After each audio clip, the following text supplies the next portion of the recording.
The explosion was devastating. Smoke filled the air, and the unmistakable smell of singed fabric entered your nostrils.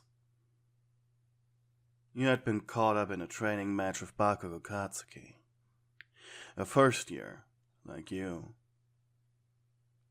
You and the rest of your class had already experienced a lot of nightmare scenarios with villains and other scum.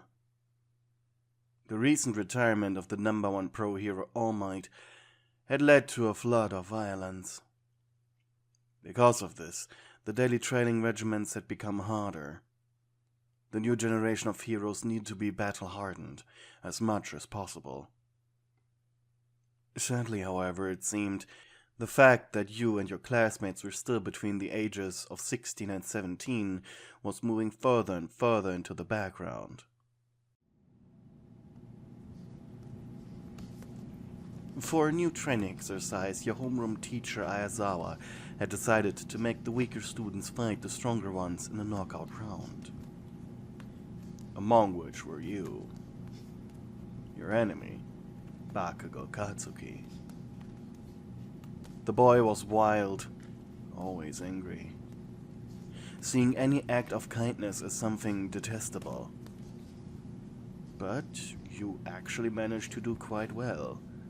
At least in the beginning. You dodged an incredible amount of attacks. And the more debris he created with his attacks, the more you could turn into projectiles using your quirk. The other students had watched in awe at your skillful movements. However, up until now, no one knew why your movements were so fluid and spine-breaking. Not until that incredible explosion. Your ears were ringing, and you couldn't see right. Too much dust. However, as your silhouette came into view of the others, they began shouting for a medic. Why? You were still standing. But then, your eyes adjusted. The dust settled. You blinked and looked around yourself. Bakugo just stared at you. What the fuck? He shouted. You looked down at yourself, and you shrieked. A large chunk of your body had been blown off. However, there was no flesh, or bone, or blood. What was under your layer of what so far had seemed to be skin were ropes and metal wires, not to mention all the cracks running across your body, especially face. The bits and pieces of rope and wire that were connecting your arm were wiggling and grasping as if searching for the arm itself that had just been there. Your body lost its balance, and you fell forward on your knees. Trying to remain calm, you let the ropes of your body tighten to gain more purchase. Slowly you stood up on shaky legs, and before anyone could say anything, you walked out of the gym.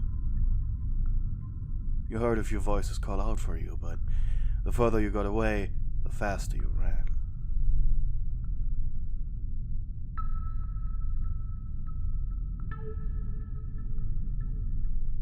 Your goal was your dorm room. Thankfully, no one was there to stop you or asking questions. You knew eventually you'd need to tell people, but right now you were too traumatized. Quickly you entered your room and locked yourself inside.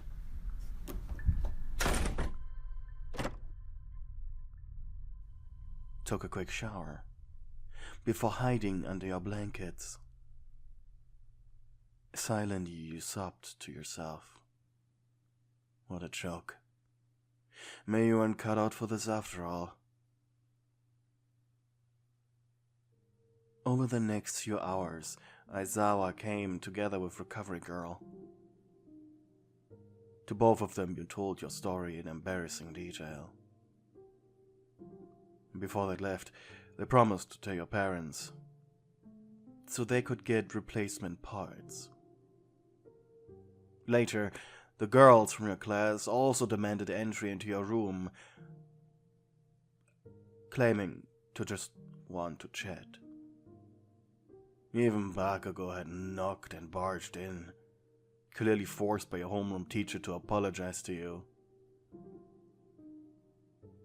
The sun had begun to set when the final person of the day had decided to intrude on you. Gently they knocked, and upon not hearing either a go away or get out, they let themselves in. Their footsteps were light, almost calculated. Clearly this wasn't one of the weirdos in your class. Hey! That soft voice. Izuku. What did he want? Quietly you rolled over on your side. The boy was wearing a comfy white shirt and a pair of black sweatpants. It must have been later than you thought. Your eyes moved towards your nightstand. 9 p.m. Did you really sulk like this for 5 hours? Your gaze wandered back to the green-haired boy. He held something wrapped in cloth, like a precious artifact. Aizawa told me to visit you once you stopped crying. He blushed. Clearly this was as awkward for him as it was for you. His eyes fell upon the deep cracks on your face. Go on. Ask, you said. He blinked. Ask, you said more demanding. Izuku just looked away, and your face crumbled into a grimace. Don't ignore me, Izuku. I can see it in your face. In this moment, the boy wanted to turn and run. Just put the bundle down on the ground, leave, and never return. But at the same time, he remained defiant. Aizawa wanted me to give you this. He raised an eyebrow. With shaky hands, he placed the bundle next to you on your bed. You sat up and unwrapped it. You felt heat rise inside you. It was your arm. Looking away, you said, Thanks. If you could blush, you would in this moment, as you took off the blanket. Izuku's eyes widened. You weren't wearing any clothes outside of a pair of pink pajama pants. Not that there really was anything to ogle at anyways. Your body was smooth, held together by joints, and looked somewhat like skin, but not really. You had the basic anatomy of a girl's doll. Maybe that's why you didn't seem to have any shame before him. Of course, your right half looked incredibly damaged and messed up, not to mention the cracks running across your entire body. Izuku could see that under the smooth material that was your skin, there was nothing but regular ropes and an occasional metal wire. Like tentacles, the cut pieces awoke and unraveled, grasping your arm and putting it into place. If it wasn't for the damaged skin and loose burned ropes, it almost looked like it did before.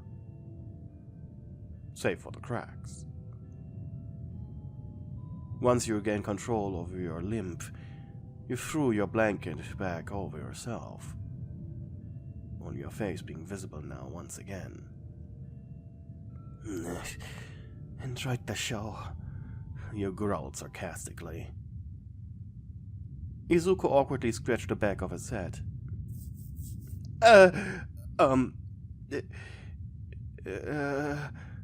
He needed to say something witty, right?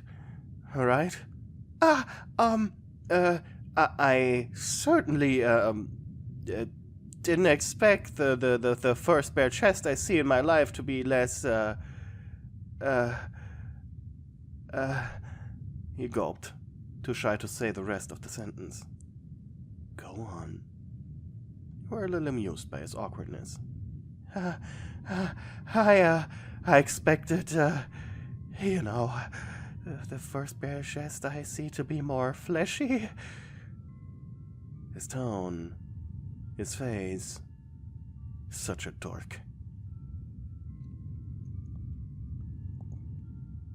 But thankfully, you were attracted to that.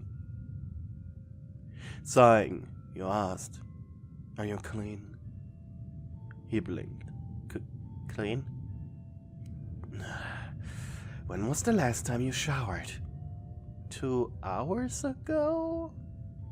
He was confused, but understood after you scuttled to the side, allowing him to sit. And after placing down next to you, he just looked down at his bare feet. Come on, ask.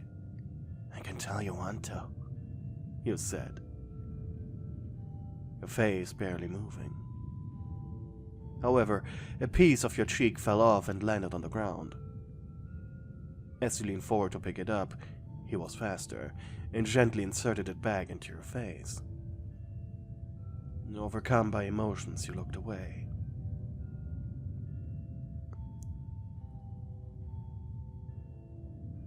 Do I really need to ask at this point? Can't you just tell me?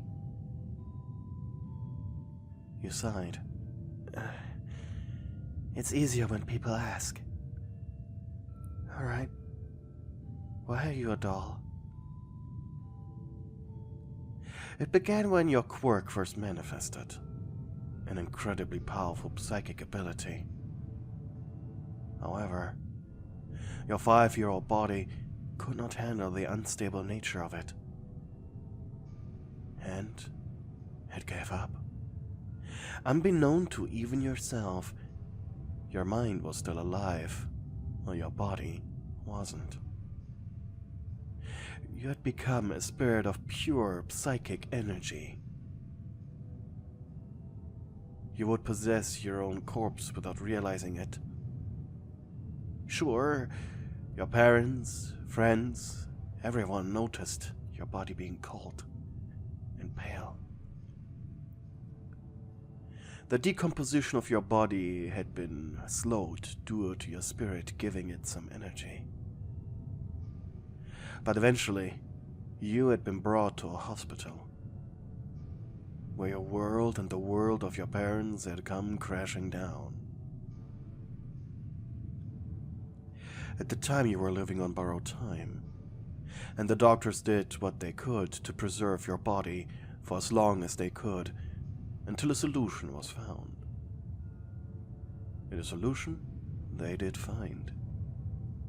It was thanks to the toy hero Professor Wondertainment, who had created a unique-looking doll the size of a 4-year-old.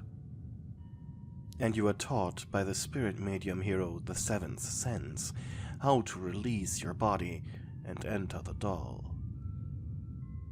As you explained, Izuku's eyes widened. He even asked you if he could bring his notebook to write everything down. And with a disappointed sigh, you let him. You told him how weird it was to attend your own funeral at age 4. Seeing your own body next to you, dead. While technically still being alive. Over the years, you had taken up to 4 different doll bodies, created by the toy hero. And you learned to control your quirk outside of the dolls, thanks to Seventh Sense. the two heroes having become family to you. And it was also them who recommended you for UA, thanks to the simple fact that you wouldn't die so easily.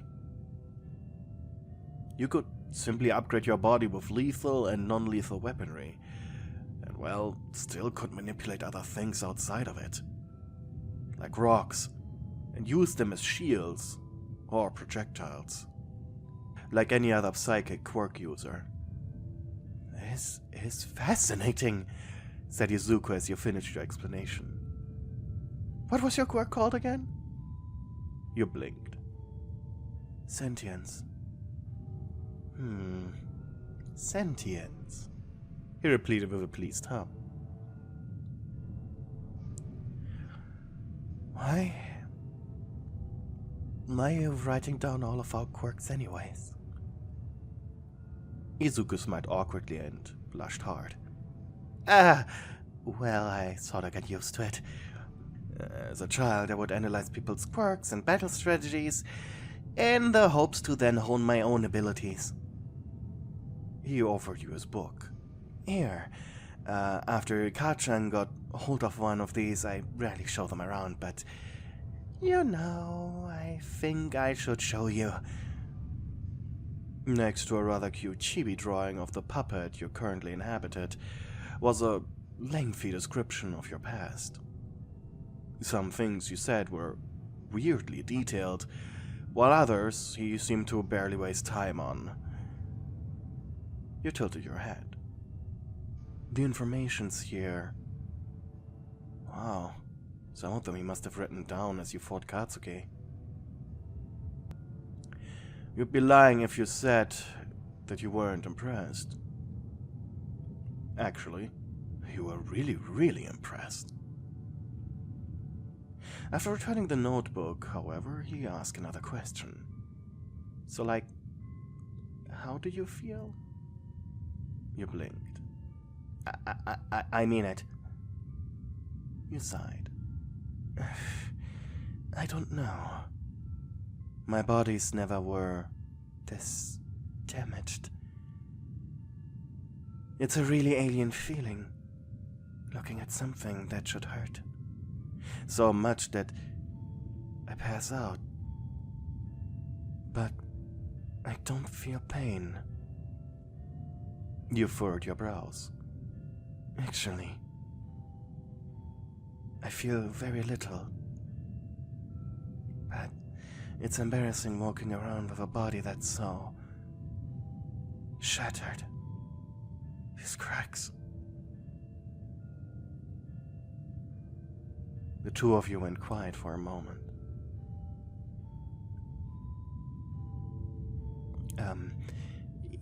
You know, it's inspiring that someone in your situation wants to become a hero. You looked at him skeptically. I asked this my friends before. Why do you want to become a hero? You smiled, amused. It's the most logical thing to do. 7th Sense told me that the energy will run out in a few years, so might as well do something good. Izuku blinked. What? It's the closest to aging that I can experience. Of course, I use up the energy with everything I do. I mean, if I just lied down and did nothing, maybe I could live for 200 years, maybe even 300. But where's the fun in that? If I were to do hero work, I could remain maybe 50 to 60 more years. Like a normal person. Izuku looked at the ground. He couldn't quite fathom how it must feel to be in your situation. And then a brave thought came to him.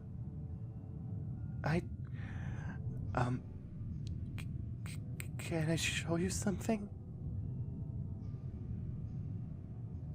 With wide eyes, you watched him get up on his feet and take off his shirt. But what made you squeak wasn't his perfect physique. It were his scars. He sat back down next to you and held his right arm up. My body can't fully handle my quirk at 100%. If I were to use it at its strongest, my body would completely eviscerate itself. You may have seen me put too much strain on it in the past. Hell, whenever I used it in the past, I broke all of my bones.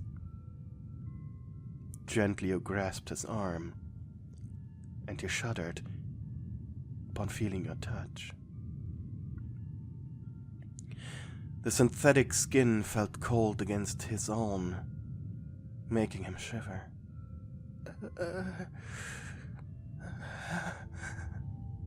His breathing quickly became heavy as your fingers danced across the rough skin of his seemingly endless cuts.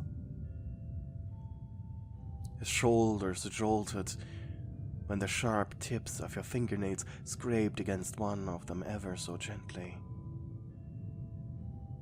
You admired him. For someone with such a baby face, you're quite muscular. Your eyes darted over to his face. It was incredibly red. Oh, do you like what I'm doing? He asked. His breathing became panicked.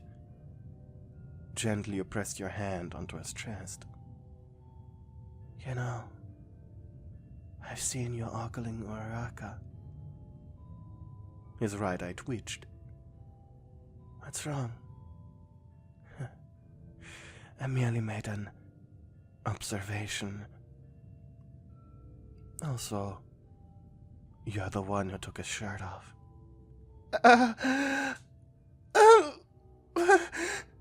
Your fingers reached for one of his areolas. You began dancing around his nub. Up close like this, he could see the tiny joints of your fingers. It was strangely alluring to him. Slowly your face crept closer to him. Whispering in his ear, you spoke. You know, I could ask Wondertainment to make me a body that looks like hers. Just all the imperfections it will develop in a few years. Your words were the sweetest poison to him. Let me ask you something, Deku. He gulped in response. What do you think she thinks of you? I mean, she is constantly blushing around you. His lips quivered. Well, usually, her blushing happens when I do something embarrassing. Honestly, I think she just pities me. In other words, I'm friend-zoned. You licked your lips and gently pushed him down onto your bed, your face hovering right over his. You know, I think you might be right, you whispered. Of course that was a lie. Like all girls in 1A, you knew both of them were super crushing on each other.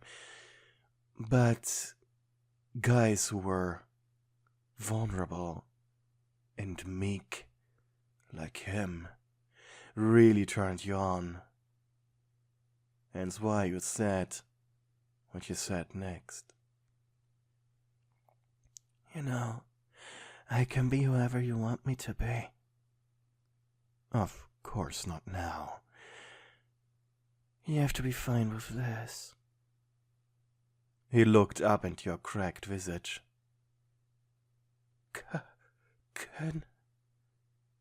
Could you make your new body look maybe like hers, but with longer and pink hair? Your lips perked up into a sinful smile. The little fishy had taken your bait with open arms, his hormones clearly taking over his thinking. Ask and you shall receive. But there's one thing I'd like in return. He gulped loudly. Playfully, he put a finger on your chin. As you may have realized yourself, in this form I lose most sensations. But one of them is taste. If you'd allow me to borrow your body from time to time, to enjoy the taste of pizza and chocolate and other sinful foods. His eyes widened. Of course, this action would require more trust than just mere friendship. Finally, Izuku understood. His hormones overflowing the moment you had placed your hands on him, and your bittersweet words of promises and teenage angst finally got the better of him. Do you want... Would you like to become my girlfriend? You accepted by lowering your head, pressing your cold lips onto his. He gasped as a wave of pleasure overcame him. Your tongue, despite being made out of silicone, shot out and rubbed against his. It originally being pretty dry, it quickly became wet from his salvia, and soon his mouth's own body heat warmed it up enough to feel real. His first kiss, being such a lewd one, you would have never imagined. Your hair tickled his face, and your eyes were completely fixed on his. Being so close, he could tell that such perfection could only be possible through artificial means. It seemed like they were almost glowing. The wet, lewd noises from your makeout made him lose his sense of time. His hands grabbed your bedsheets tightly as pleasure began to override his rational thinking. And just when he thought he'd go mad, the door to your room flung open. "Hey, Deku, how's she?" That voice. Deku was completely pinned down by you, and you made no attempt at getting off of him. In the meantime, Deku's green eyes focused in on the face of a completely horrified Uraraka. He made a noise of discomfort, but to the girl it sounded more like a pleasured hum. Her face turned red, and she immediately threw the door shut, loudly apologizing for the intrusion. The noises of your kissing, and his pleasured moans still ringing in her brain. "I'm too late," she whispered to herself ever so quietly. "I should have confessed to him while I still had the chance."